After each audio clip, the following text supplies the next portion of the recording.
Il a fui la misère, traversé l'Atlantique et bâti sa légende dans les coulisses d'Hollywood. Joseph von Sternberg n'a pas seulement réalisé des films, il a inventé une nouvelle façon de regarder le cinéma.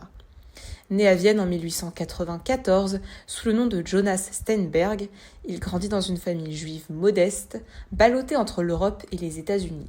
Très tôt, le jeune homme découvre l'exil, la pauvreté et l'instabilité d'un monde en pleine mutation. À seulement 14 ans, il quitte l'école pour travailler dans des ateliers et des entrepôts de dentelle à New York, mais le destin l'attend ailleurs, dans l'ombre des salles de cinéma.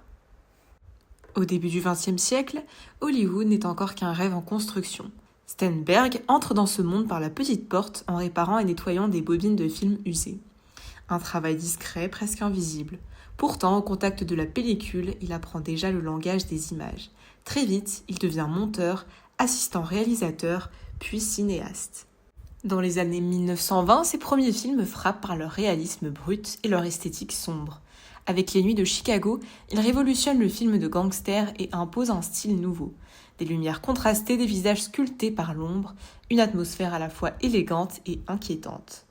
Sternberg ne filme pas seulement des personnages, il filme des obsessions. Mais en 1930, sa vie bascule lorsqu'il tourne en Allemagne L'Ange bleu. Le film raconte la chute d'un professeur fasciné par une chanteuse de cabaret. Pour incarner cette femme fatale, Sternberg choisit une actrice encore inconnue, Marlène Dietrich. Le succès est immense. En quelques mois, Dietrich devient une star internationale et Sternberg son créateur d'images. Ensemble, ils vont tourner 7 films devenus cultes. Shanghai Express, Blonde Vénus, L'Impératrice Rouge. À travers ses éclairages sophistiqués, ses décors baroques et ses cadrages millimétrés, Sternberg transforme Dietrich en icône absolue.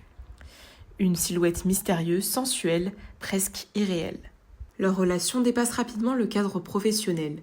Entre admiration, passion et contrôle artistique, le réalisateur affirme avoir inventé Marlène Dietrich. Une déclaration qui alimentera longtemps les tensions entre les deux artistes. Mais après leur rupture, la carrière de Sternberg s'assombrit. Hollywood change.